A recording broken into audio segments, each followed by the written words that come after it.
What he represents is patriarchy. We're here to do work as men, as patriarchs. There's nothing more natural than being a father. Welcome to day 3 in the 21 Convention 2020 here in Orlando, Florida, Patriarchs Edition. To kick today off, we have a speaker who I don't even know if really needs an introduction. This man is a media mogul. Through YouTube videos, in-person camps being led, leading men, leading families, inspiring, lighting fires, spreading the good word of what it is to be a man and how to take pride in that. Your next speaker is going to be Elliot Hulse. Elliot Hulse is a father, a husband, and a man who inspires men, a man who helps men be good at being men. And today, he's going to help you become a better patriarch and set yourself up for success. So let's give it up for Elliot Hulse. Thanks, bro. Patriarchy is the future. Did you get your patriarch hat yet? Everybody get their patriarch hat yet? Future is patriarchy. Do you agree? Yeah. Do you agree? Who agrees that the future is patriarchy? Wow, got a smart room here. What does that mean? Leadership. What else? What does it mean that the future is patriarchy? If the future is patriarchy, where are we now? What's the present? Chaos. That's very good. Does patriarchy represent chaos? What does patriarchy represent? Order. So if we're in a time of chaos, we believe that the future is patriarchy, we're living in a matriarchy. But nobody says that. Nobody wants to admit that. Nobody will say anything except anti-patriarchy. So you know that you're living in a time of matriarchy because we live in a time of anti-patriarchy. What is patriarchy? What is the root of patriarchy? Root word of patriarchy. Patriarch, right? What? Father. Pater. Patriarchy and patriotism. Pater also is the root word for pattern. What's a pattern? Something that's sort of secular, something that you can kind of count on. It's kind of always going to be that way. So we got the fact that we're living in a matriarchy, moving to a patriarchy. There's a pattern, it's predictable, and it's about the father. Now, this whole event's about the father. You guys are fathers. You might want to be fathers. We're talking about patriarchy and fatherhood. Pater. Paternity tests. About the only thing you hear about pater these days. But we got to dive into both. If we're sitting in here, and by the way, you guys are ahead of the curve. We are so ahead of the curve right now that people can't even stomach that term patriarchy. They hear the word patriarchy and they cringe. There's a whole lot of bad feelings about it. Not just women, men. Because I'm going to show you in a moment, we're living in a time of diabolical disorientation and men are effeminate, more effeminate than we've probably ever been in our entire culture. If you have an aversion to the word patriarchy and you're a man, you're actually a woman with a penis. You're not a man because you don't respect authority. You don't recognize the pattern. You're not stepping in to what's true. You ain't gonna be ready for what's the future. You're gonna crumble, disintegrate in this degenerate culture through chaotic matriarchy. Now, I don't want to make any judgments about good or bad because a pattern is just a pattern. Matriarchy, patriarchy. Chaos, order. And it's exactly what it is. I'm going to talk to you more about how clear it is that matriarchy is chaos. Effeminacy is chaos. Femininity, as beautiful as it is, as attractive as it is, it's chaos. Women are chaos. That's why we have events like this. Women don't have events about how to understand men. Because for the most part, we're in order. We're usually very predictable, unless we're effeminate. We got the minds of our mother, like Jesse would say. Then we are emotional and we're acting like women, and then you can't figure them out. But when a man's being a man, he's very clear. It's very obvious, very cut and dry. Women, chaos. So the good news is that although we're living in a time of chaos, which is very evident, there's a future. Let's step into the present for just a moment before I talk more about that future. Will Durant says that a nation is born stoic, strong, and dies Epicurean. Anybody know what that means? Stoicism is kind of trending right now because there's a movement. Patriarchy is coming. There's a sense that something's going to change. It's very obvious. You might not see it, but you can feel it. And the fact that Stoicism's on the rise in a way means that it's coming. But Epicurean, there's no question about it. I don't think I need to go into the details of it. I did it in my first talk, but we know that men are suffering. Men are losing right now. Suicide rates, drug addiction, prison, regardless of what the TV say, because if you ever want to know the truth, do the opposite or believe the opposite of what the media says. Amen. Women make more than men. Women have more degrees than men. So it's topsy-turvy right now. We live in, like I say, diabolical disorientation. Up is down, down is up. What's good is bad. You ever notice that? When you speak up about what's right, you're wrong. And what's wrong is right. But you can't say nothing about that because there's been a giant, massive ideological subversion that has us all ridiculously brainwashed. I got so much I want to say. I'm going to get to that in a moment, but let's stick right here. Epicurean.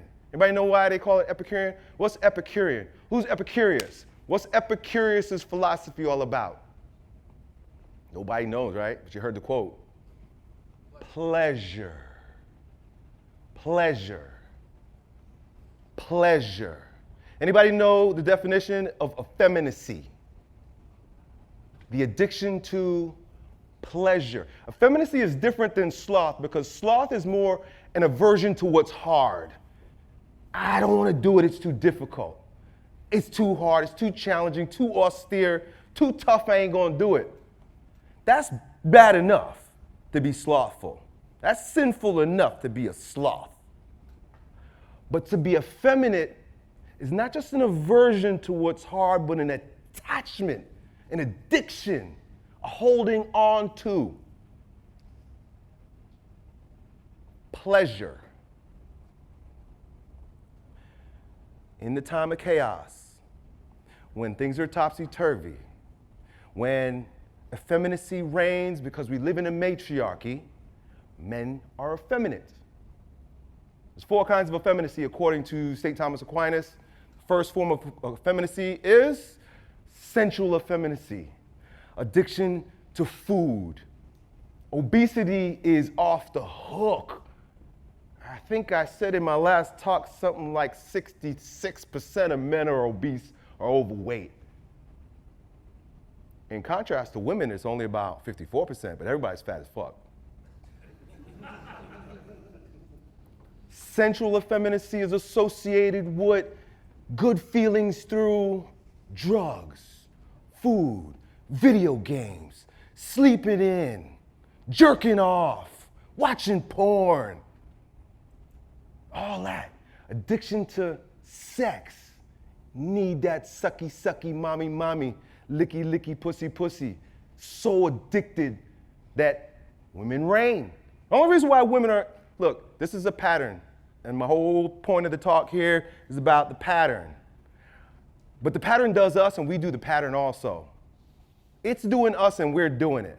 So we got to take responsibility for it, But at the same time it's happening. One of the things that we're doing, and what we've allowed happen, is for women to rule over us with what? Their one true value. A woman is valuable for what she is. A man is valuable for what he can do. You can't let that rule. But we have. So, sensual effeminacy, emotional effeminacy. What is that? You know what they're teaching kids in school right now? You know what they're teaching our boys in school right now? 2 + 2 = 4 only if you feel like it. How does that make you feel? All about feelings. I think we've been fucked by feelings because they keep telling us to be vulnerable, and it's a lie. They want us to be more like women.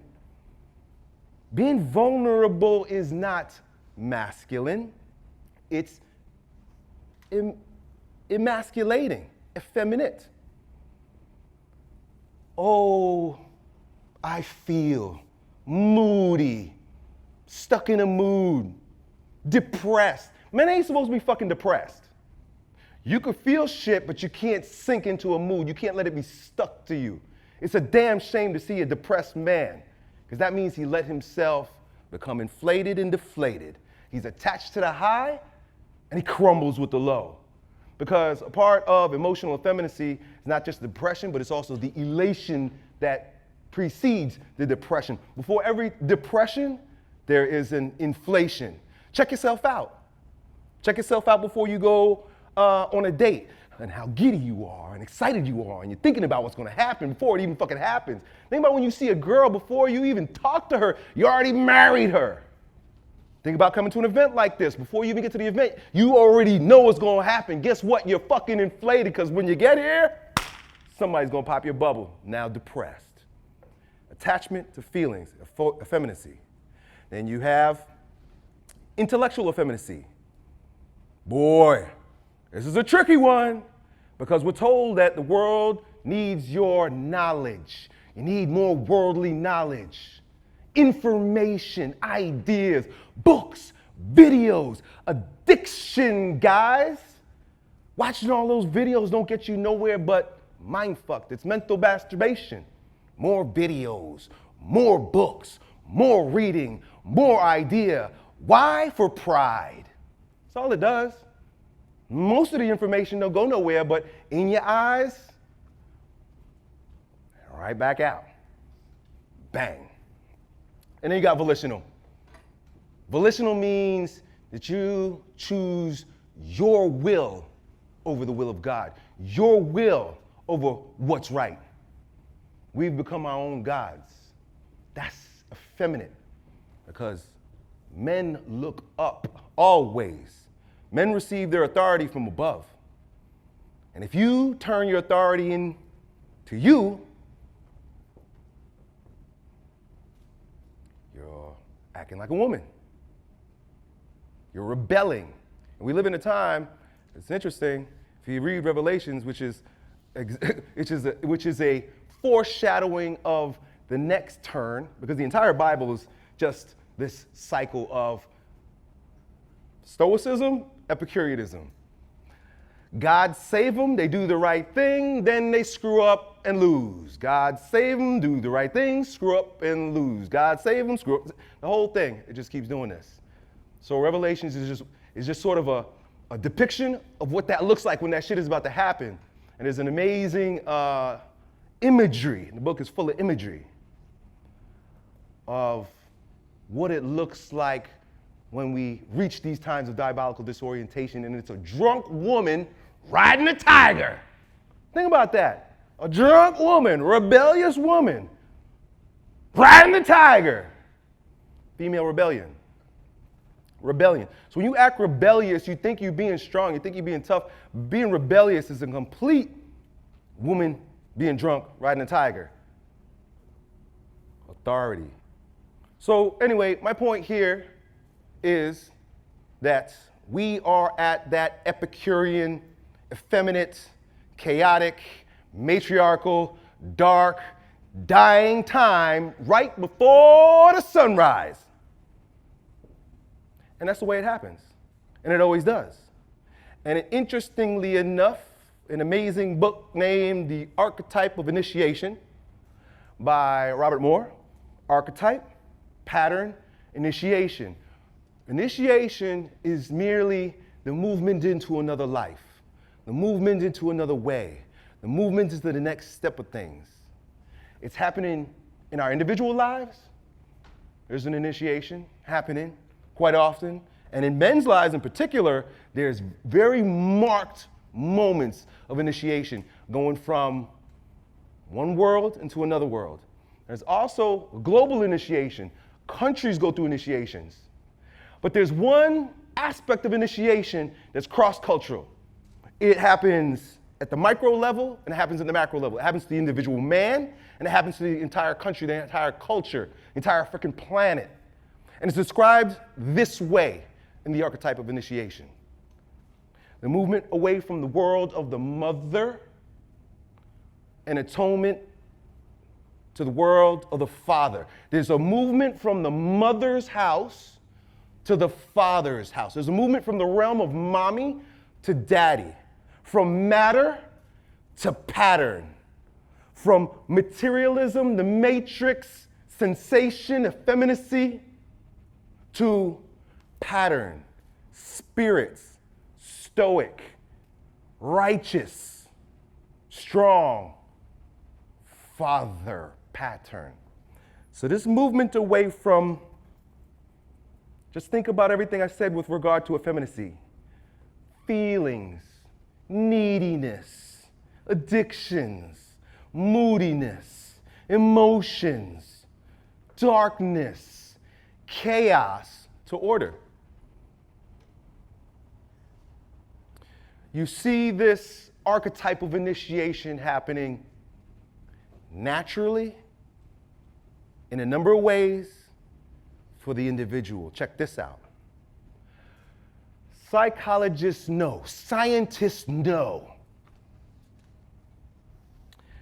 that when a baby's born, whether male or female, it doesn't know the difference between itself and its mother. Have you ever heard this? Anybody ever heard this before? The baby don't know because the baby doesn't have an ego yet. Ego has to be developed. The ego has to be grown. And there's something powerful about the ego. I'm not against the ego. But when you don't have an ego, you merge. There's a merger between the psyche, which is developing, and the baby and the mother. The baby thinks he is mommy. Whenever the needs need to be met, mommy is reaching there. When things feel fucked up and weird, mommy's right there. For 9 months, I've been growing inside of mommy, listening to a heartbeat. I am one flesh with mommy. I come out of mommy from where daddy put me in. We'll get to daddy in a moment. The baby believes that they're one with mommy. This is interesting. This is really fascinating, especially as it regards to men. Something happens when the baby is around 1 or 2 years old. The baby starts to recognize, oh, I'm this and mommy's that. That's the first, what's called love object relation loss. It's sort of a triumph, but there's also a loss because the baby has to have a complete revolution in sense of self. That's when the first ego starts to grow. Wow, you mean I'm not you? Titties, pussy, warmth, snuggling, kissing, food? I'm not all that good, gushy, good feeling stuff. That's a little scary. But I'm me. That's a fascinating initiation, happens for boys or girls. But then a little while later, just a few years later, they say around the Oedipal age, Oedipal complex, Freud called it, 4 years old. Another very tragic split happens, not for the girl, but only for the boy. Boys go through numerous cycles of initiation. This is your first cycle of initiation. And what is it? Just remember, every time I use that word initiation, I talk about this pattern, it's a movement away from mommy to daddy, the world of the mother to the world of the father. This tick-tock or this cycle keeps happening. Check it out. It's amazing. It's an amazing pattern to recognize in your life in the world. The little boy all of a sudden recognizes, wait a second. Not only was it hard enough to figure out that you're not me and I'm not you, but we're not even of the same order because I have a penis. That's a shock. That's called a second shock of love object loss relation. When the baby begins, now this doesn't happen to girls. Girls, see, they say that girls just are, boys become, because we go through many more various shocks and stages of loneliness and stages of exile than women do. And it begins right then and there. The girl, I have 3 daughters. They know themselves because they never had that chop, that separation, meaning that second awakening that I'm a different gender, I'm a different sex. There's something different and required of me than my mother. And it's kind of not fair. But check this out. A beautiful thing happens when order is in the home. The boy recognizes that, whoa, I'm not mommy, but, daddy. This is very important. This is critical. If this doesn't happen, this is why we got little boys walking around in dresses. The diabolical disorientation is such a degree that we got little boys that because they can't do this and look to a father, they're wearing princess dresses. My friend I was having dinner with last night told me that in his daughter's school, there's a little boy with 2 mommies. Oh, progress. Oh, feminism. The little boy goes to school in a fucking dress. That's immoral. It's chaotic. It's wrong. But you can't say right and wrong in this day. You know why? Chaos reigns. I'm calling it out like it is. Because patriarchy is the future. So there's that movement away from the world of the mother to the world of the father, but the father has to be there. Like I said earlier, and in my last talk, we are living in a time of what Yuri Bezmenov, anybody know who that is? The KGB defector who understood and was schooled in and perpetuated the Marxist agenda of Russia, who lost its patriotism when it sunk into Marxism and communism, which is the absolute opposite of father, patriotism, nationalism. The errors of Russia spread. When Russia fell, not only did Russia fall, but it exported its mind fuck in the form of cultural Marxism. I talked about the Frankfurt School, and George Lucas, and Gramsci, these guys who decided that the revolution wasn't going to happen with bombs and bullets, it had to be a cultural revolution. Just give me a little history as to how we got where we are right now, particularly in frickin' America where little boys are walking around with dresses, and we're not allowed to say anything about it.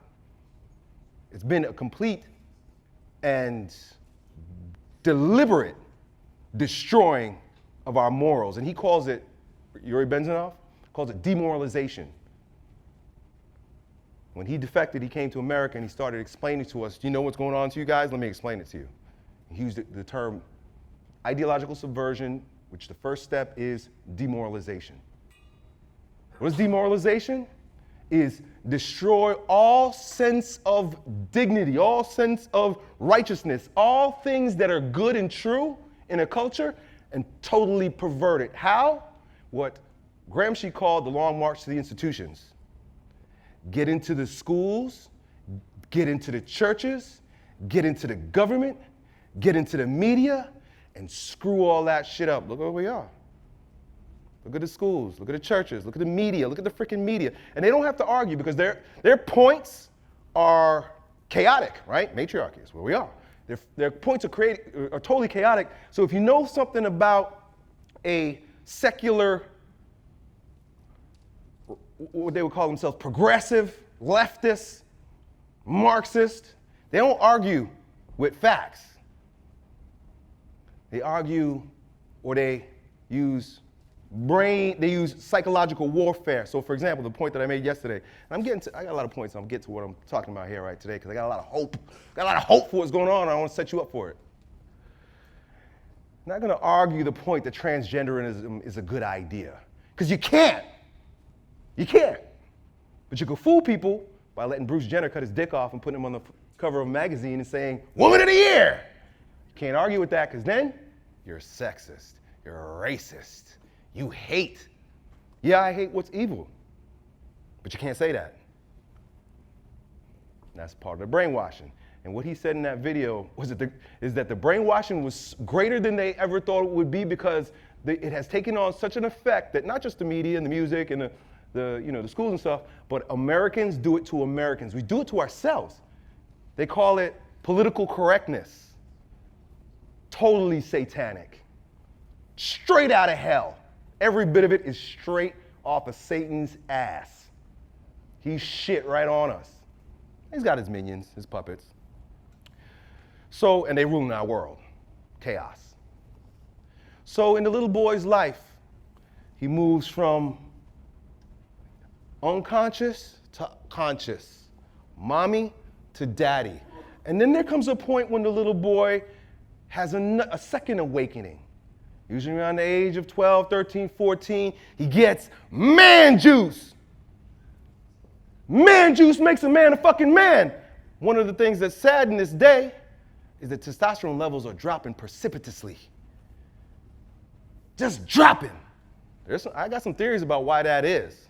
We're doing it, but it's doing it to us too. All these plastic bottles, all the junk food, the shit in the air, maybe the Wi-Fi, wireless waves going through our fucking brains. All kinds of stuff, literally physically turning us into women. But man juice is what makes a man a man. And when a boy gets that man juice, there becomes a second shock. It's a different kind of shock though, because this enlivens him. It almost gives him a jolt. I'm a strength coach. One of the things I do is I work with young men and help them become stronger. I don't take them till they're about 14, because that's when they get that shot of juice and whoop, they straighten the fuck up, and all of a sudden now they can build up some muscles. They start walking with a little bit of a swagger. That's what man juice does. That's why the world is so anti-man juice. It's okay to give estrogen to little girls so that they can have sex out of wedlock, but don't ever talk about giving men more man juice. Keep them away from that. Just think about that. At that point, the fathers, the elders, the men, the uncles, the grandfathers, if they're there, step back in, and this time they yank the boy out of the mommy addiction. Because up until that point, he's still in his mommy's care. Anything that happens, run to mommy. Mommy's still giving me cuddles. Mommy's still giving me ice cream. Mommy's still fluffing my pillow. Mama's still powdering my booty. Mommy, mommy, mommy, mommy. But when that man juice comes up, all of a sudden that boy and his mother, the relationship changes. And if the father doesn't step in, there will be either, and this happens because nobody wants to make women aware. Part of the reason why we are where we are right now is because the world has kept men and women unconscious. Women are totally, what we hear about is toxic masculinity, but women are totally unconscious of toxic femininity, the dark mother side that will turn that little boy into a substitute husband, or, well, he will react by hating her. It'll be one or the other. He'll either become a mama's boy, a baby boy, a beta boy, a blue pill boy, or he'll become a tyrant.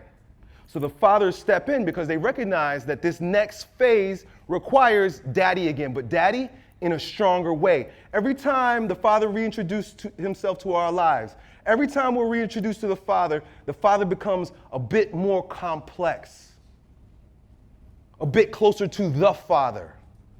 And sometimes the father gotta slap you. And so what are the things that they would do? And this is just anthropological proof, stories, studies. They would come in. Very interesting. Here's an example. All the men would dress up in something scary, right? Tough looking, maybe mask. Bust into the hut. Little boy screams, ah! You gotta understand that the mother is in cahoots with the men, Because back then, women were conscious of their dark side, and they recognized that a boy needed to be pulled away from her. But he's starting to act up, he's starting to feel his oats, he's starting to want to fuck, he's starting to want to fight, so daddy's bust in, they grab him, he screams, "Mama! Help me!" Mama's like, "Save my boy! Get away from my boy!" She's playing along, and they pull him on out, and they take him where? Into the wilderness, into the jungle, to the top of a mountain, off a fucking cliff somewhere, something. And they break him down. The word's called humility. You know where the word humility comes from? Humus. Why? Are we called human? Because we come from that dust. Breaks you right the fuck back down. This is what the father does. This is what daddies do. This is what's required, but you get sued today or called a child beater or whatever. But that child needs to feel some sort of pain. That boy in particular needs to feel some sort of pain. He needs to be broken down a little bit.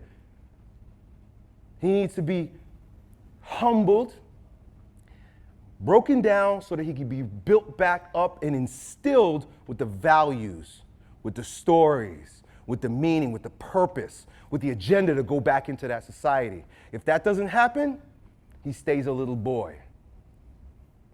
It's not happening. We're all little boys who are killing ourselves and taking drugs. But this is the way it's supposed to happen. This is the way it will happen when the future comes back. Patriarchy. The only reason why I'm thinking about this stuff, reading about this stuff, is because it's the sign of the times. It's a zeitgeist. We couldn't have had this conversation 10 years from now. But the patriarchy is the future, and the patriarchy is coming, so we got to recognize what it's all about. And daddies are going to be that much more important. They're going to come in and take over and smack the shit out of their little boys once again, break them down so they can what? Every injury, every wound creates an opening, right? Right? The wound. Every wound creates an opening. And why? So that he can be receptive. So the boy can receive the indoctrination, the story, what's right and what's wrong, what's expected of you and not expected of you. What should you stay away from and what should you do? Good and evil, all these things. They're then instilled into the boy so that he has some sense of meaning for this new man juice. If he doesn't get it, he turns into a pervert.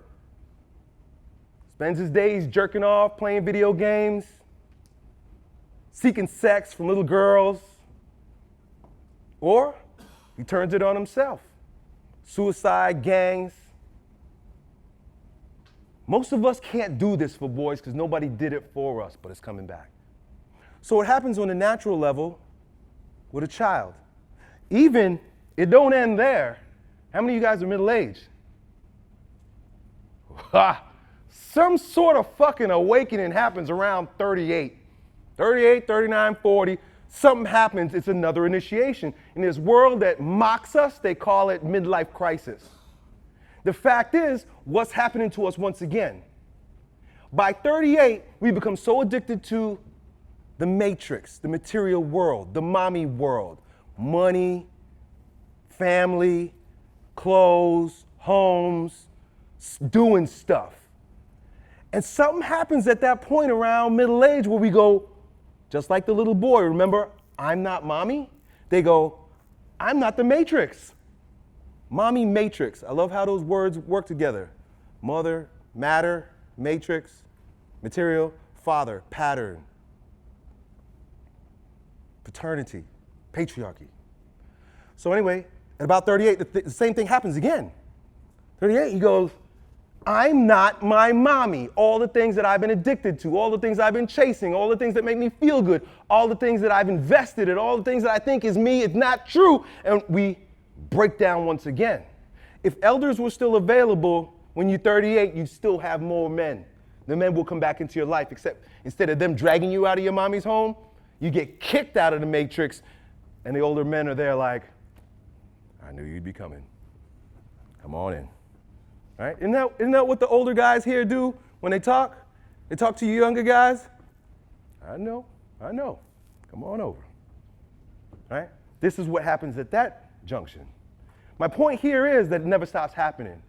Men are constantly dying and being reborn, and it's always this movement away from the mom The world of the mother, well, first it's our original mother. That's our real mother, our earthly mother. But after time, it becomes more figurative. And the same thing with the father, because at this point, the father becomes more figurative. Because at a lot of points, our earthly fathers are dead, or we've atoned with our fathers to such a degree that we can see him for his sinfulness. We can see him for his fallenness, and it doesn't bother us anymore. And we can see through our father to the father. And this is when men start becoming religious. Our world, in its disorientation, through communism, atheism, and feminism, has taken the father, our fathers out of the home, feminism, and the father out of our lives. That's why we're killing ourselves. We have no fathers when there's no father. Atheism is a bad idea. Not trying to prove God or prove there ain't a God. There's good ideas and there's bad ideas. Atheism ain't working. People who believe in God don't kill themselves. So we got it happening on a natural level with the individual man, but check this out. There's also, well, I haven't even started going there, but the supernatural level.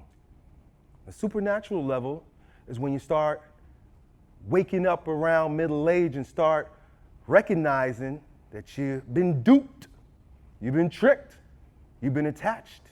There's too much going on that you're addicted to.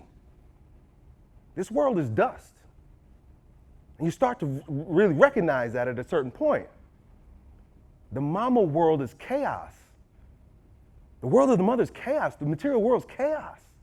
You ain't gonna make ups and downs of this thing, especially now. And listen, you guys are blessed. You're born to be here at this time. This is the most diabolically disoriented time on the planet in generations. It's the peak of it. Because, we were talking about the 80-year cycles, but they didn't have Tinder in the last 80-year cycle.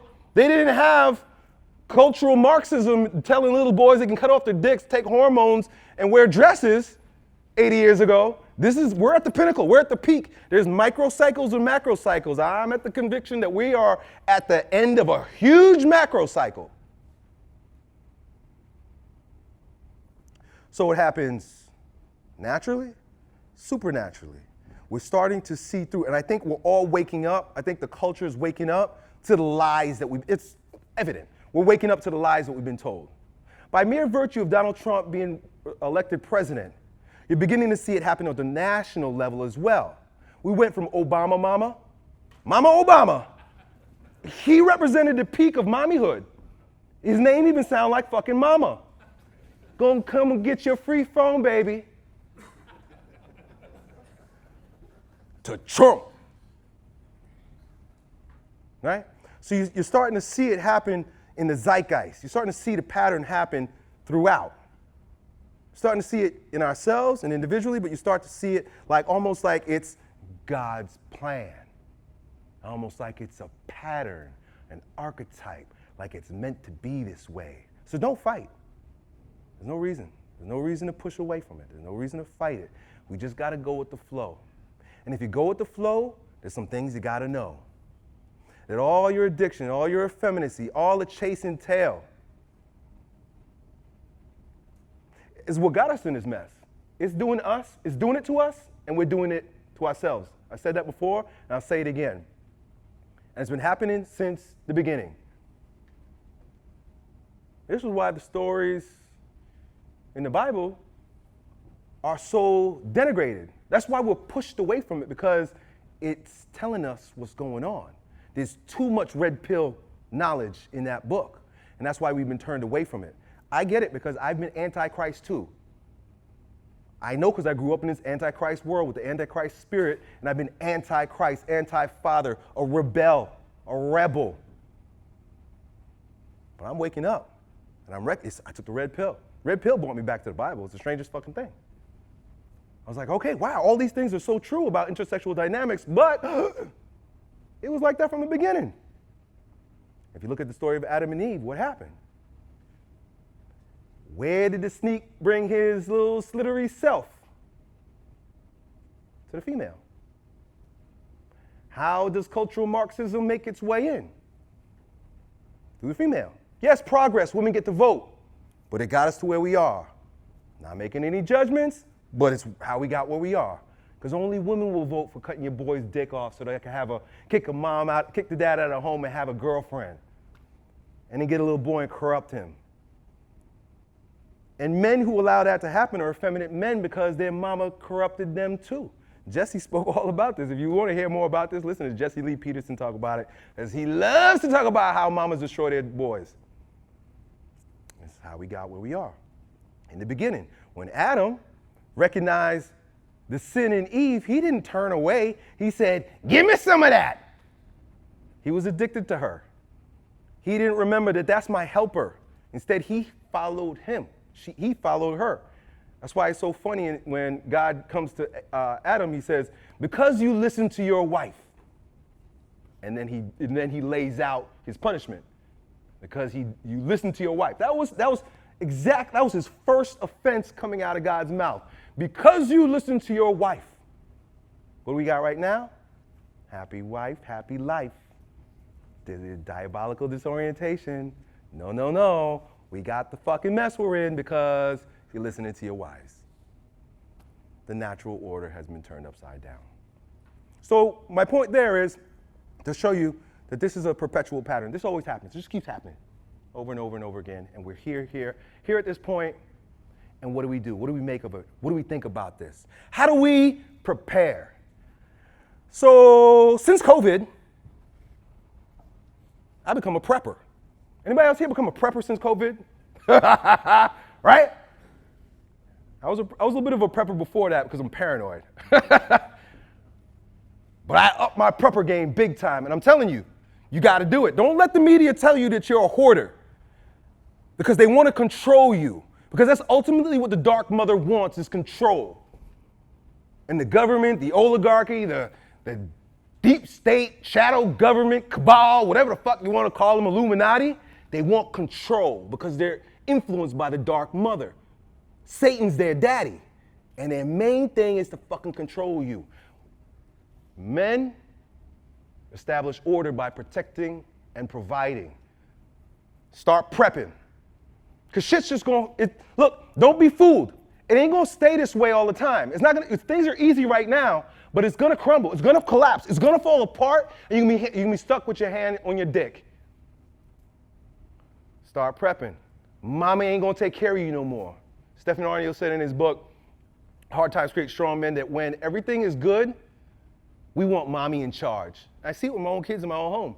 When things are good, mommy. I want mommy. Mommy in charge. As soon as shit hits the fan, as soon as there's a chaos, as soon as there's a problem, as soon as there's some hard shit, daddy! Where's daddy? Everybody wants daddy to fix it.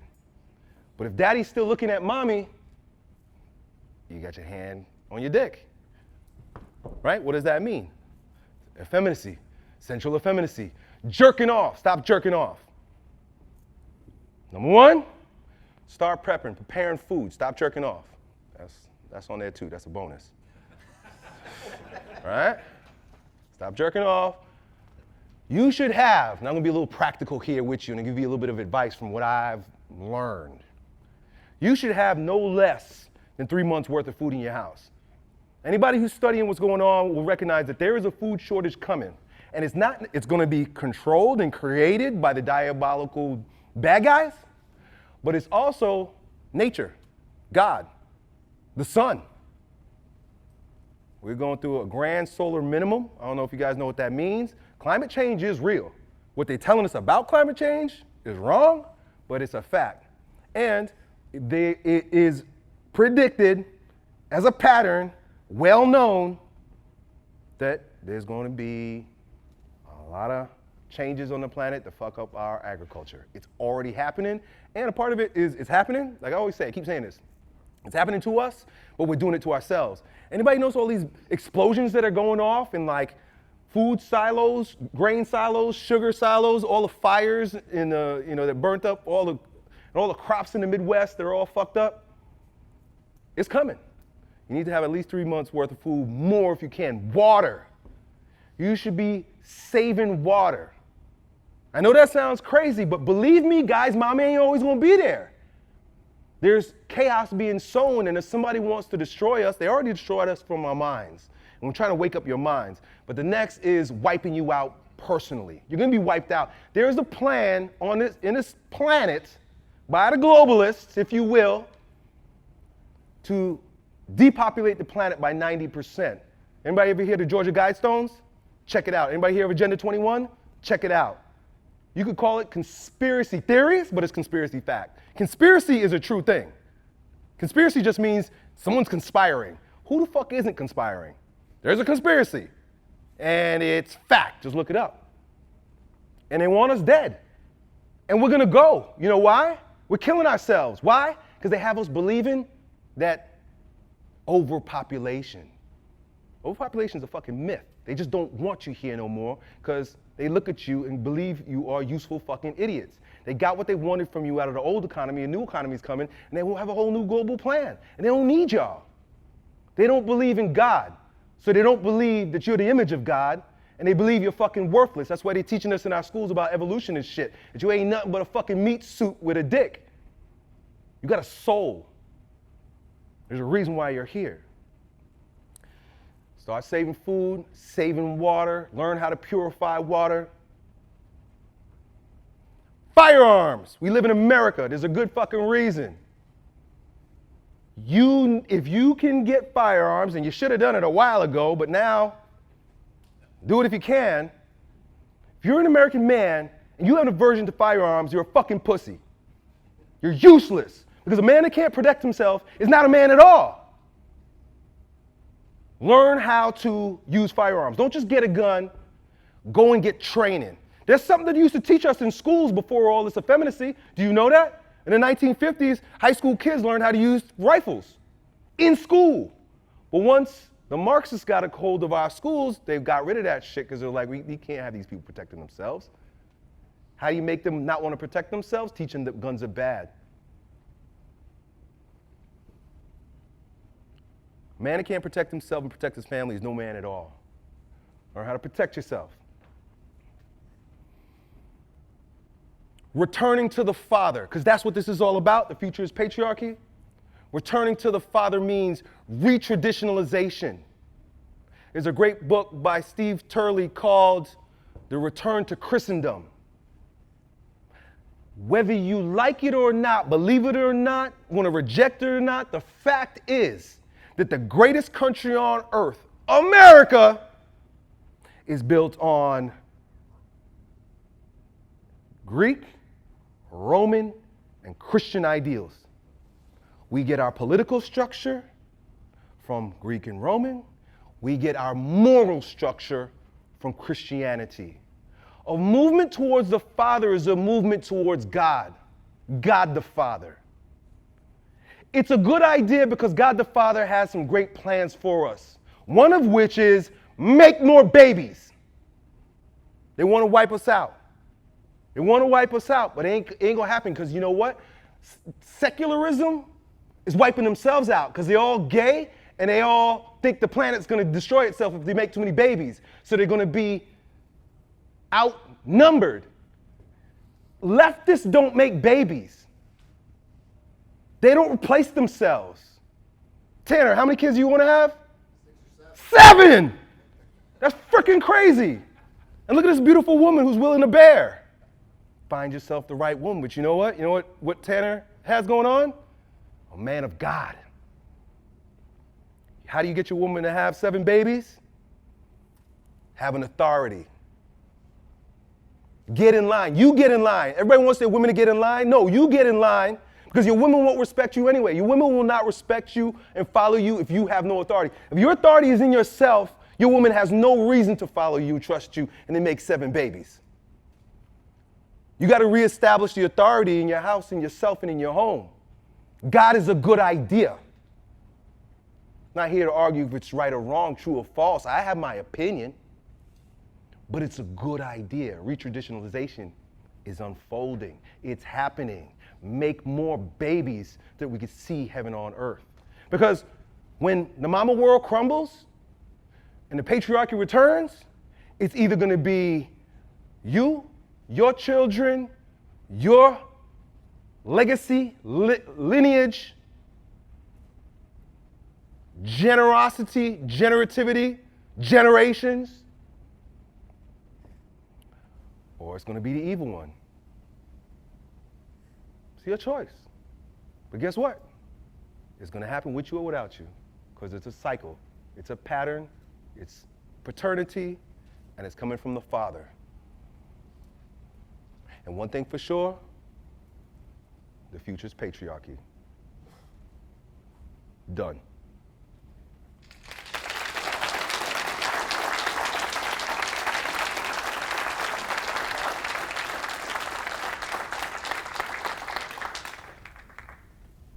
All right, does anyone have any questions for Elliot? Let's go. If you got questions, line up so we can get it.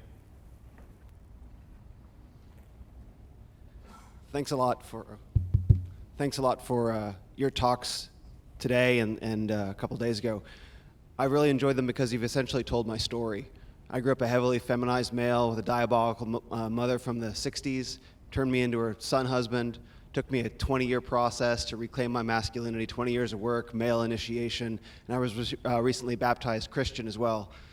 So that you're essentially, and now I'm prepping, of course, also. Praise the Lord. Praise the Lord. Yep. You got your gun? Yeah. Well, I managed to get a handgun, and the guy trying to build me an AR can't get parts. So. Yep. Stick with it. Yeah, exactly. Still working. So I'm wondering if you could say more. You use terms diabolical, Satanism, hell. You've used these terms, and these terms are in our culture just kind of broadly. And Kevin Spacey, of all people, and The Usual Suspects said the greatest trick the devil ever pulled is convincing the world he doesn't exist. Right. I'm wondering if you can say more about the devil, and because my personal feeling is men really got to get on board with the fact that there is a devil. The evil is real, personified, centralized, and it is a real thing, and it's not just imaginary. I wonder if you can help do that, because I think men need to recognize that. Right. Well, look, man, all you got to do, it doesn't have to be so mystical, because we have an aversion, because we have an addiction to the material world and the matrix, we need quote unquote proofs. And I understand that because I grew up in the same fucked up schools as you guys are. So if somebody talks about something that I can't see, which is a pattern, you gotta recognize that God is a pattern. That's why he's called the Father. What is a pattern? A pattern isn't a thing. A pattern is the blueprint for the fucking thing. So if you're trying to see God, you might want to look in the matter, because guess what? The pattern always manifests in the matter. And if you want to see God, check out the matter right now, because it's being exposed. You want to know about Satanism? You want to know about the rulers of this world that are diehard Satanists and Luciferians? Let me ask you this. Why would they be holding, and they do, I mean, look up Bohemian Grove, look into the, this video is probably going to get censored, but look into the rulers of this dark world, these literal people. I'm not going to say names, but the central bank owners. Who owns the central banks? You really want to dig deep, start looking at the Democratic Party. I'm not saying that both parties aren't evil, but one is just showing their cards real strong right now. Look into the pedophile rings. Look into drinking babies' blood and baby sacrifice. Listen, all these abortions that have happened, over 60 million abortions since 1973, is pure baby sacrifice to Moloch. It's us giving our babies to the devil. They've been doing it since the beginning, but now the cards are very clear. So my point here to you is to answer you by saying, do a little research into how Hollywood is teaching us Satanism. They're doing it, and it's all obvious now. It's not a matter of speculation. It's a matter of, do you accept it or you don't? And here's the thing. If they're doing it, if the media is doing it, they're showing it to us, they're giving it to us. If the rulers of the world, the governments, the banks, they're doing it, and they're talking about it, and it's all very, if you look at it and you study it and you understand where it comes from, what they're doing, it's pure demon devil worship. They're Luciferians. What's this that they drinking the baby blood for? What is it? Adrenochrome. Look this shit up. I talk about conspiracies, but these are conspiracy facts. They're doing this stuff. Now, it's funny because they'll do all that shit and it's in broad daylight right now. It's in broad daylight right now. But you still don't think that there's a God and a spiritual battle going on. You're in love with watching, consuming all their demonic media, but at the same time, there's no God. They got you right where they fucking want you. Worshipping Satan. Our entire culture, we are all worshiping Satan. We just don't know it because it's been hidden until now. If you ain't red pill at this point, you don't have much longer. So that's it. I say just look into the world. You got it, brother. You know, you were talking about how the way to get ahead is to have more kids, right? We focus on combating the evils that we're seeing rising up. And the only way to create your legacy and your lineage, which I'm ahead of Tanner on this, I've got 9. 8 of them. God bless you, Father. Now, 8 of them are future patriarchs. Got 1 girl. But would you agree, now kind of on what Socrates was talking about yesterday with the rabbit's defense was to outbreed the competition, outbreed the enemy's ability to eat them, right? Would you agree on the fact that even in times where we're struggling, all right, there's so many different forces pushing on us and there's so many different angles that we're being attacked from, it might not feel safe because you have that argument of who would want to bring a child into the world like this, right? Who would want to bring an innocent child into a world that's fucked up and full of chaos? People with faith. Right. And to me, it doesn't matter what that faith is as long as that faith is a promising faith towards the future. Right. Right? So what would you say to those, because I want to hear it from you, what would you say to those who are struggling right now with that thought of who would bring another kid into this fucked up situation we're in right now? Because as a father of 9 kids, I'm constantly fucking terrified of what the hell is going to go on, right? But I know it's my job as their father to lead their mother and lead them on the path where they need to go. So what would you tell the people right now who are sitting there to themselves, who are going to watch this later and wonder, why the fuck should I even bother? Because it's going to get nasty out there. And they don't feel like they're prepared for it. People with faith. You have to have faith. Otherwise, here's a part of what's happened with liberal secularism. They rip faith from you and make you feel like the world is bad. The world is not worth living for. This is why people are killing themselves. But there's always an opposite side. There's always the other side. Only because our schools, our media, our culture shoves this shit down our throat that we are a virus on the planet and that because we're breathing and farting that the world is going to blow up, all that kind of garbage. There's the antithesis. There's the other side of that. God says, be fruitful and multiply. I made plenty for you. God is not limited in his ability to consistently provide for us. Not only provide for us, but he wants us to thrive. He wants us to be the best we could possibly be, and he gives us a law on how to do that. This is why religion is a good idea. So if you're asking me what kind of people will be the ones that can move forward in a world where we're plentiful, it's those that have faith that the future is great. Changing it to an abundance mindset. Changing it to an abundance mindset. Abundance mindset. Abundance mindset. Thank you. Appreciate it, brother. You got it, bro. God bless you, man. 9 kids. I have 4, and man.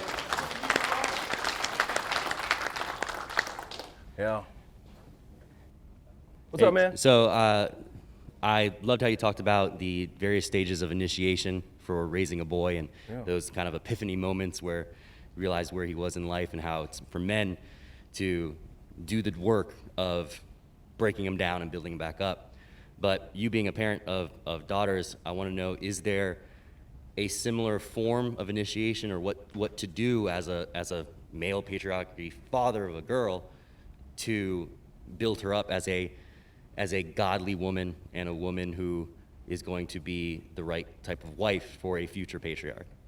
Man, it's not easy in this world where they tell women it's bad to be wives.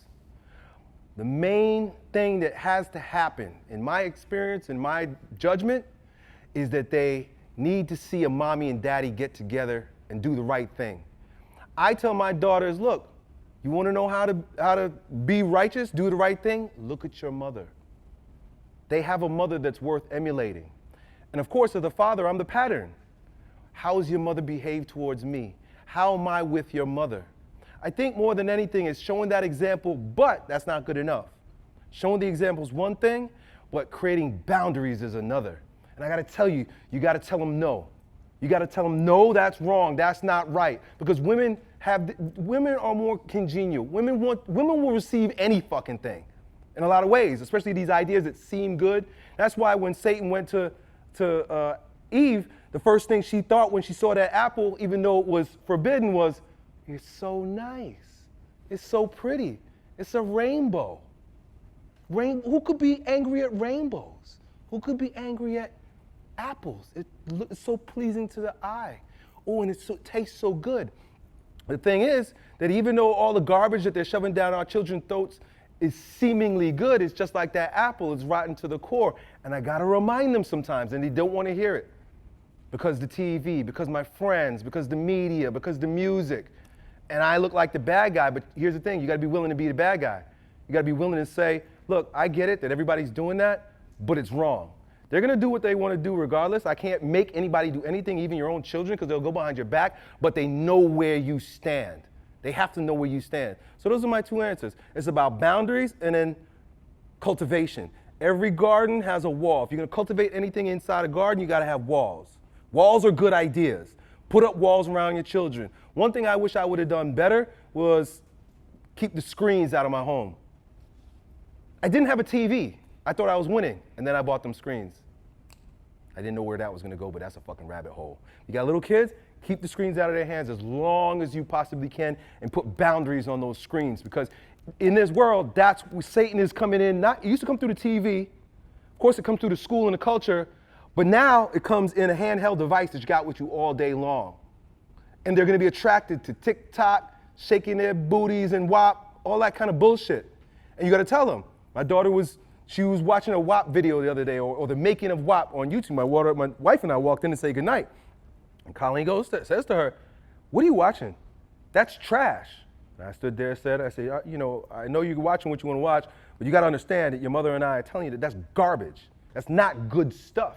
She wanted to have a fit. She didn't like that we were telling her that. She had a reaction to it, but that's fine. You can have a reaction to it as long as you know where I draw the line. You see what I'm saying? So you gotta protect, but then be the example. See your mother. That's why I know, look, if your family breaks up, your children are fucked. Girls that don't have a mom and dad that's together are more promiscuous. They end up having babies out of wedlock. They're out there getting tattoos and using heroin and all kinds of bullshit. When a mommy and daddy stay together, and the mommy's a good example of what kind of woman you want your daughters to be, and you're treating your wife the way that you want a man to treat your daughter, I think that's where you begin. Absolutely, thank you. You got it, bro. All right, let's give it up for Elliot. What he represents is patriarchy. We're here to do work as men, as patriarchs. There's nothing more natural than being a father.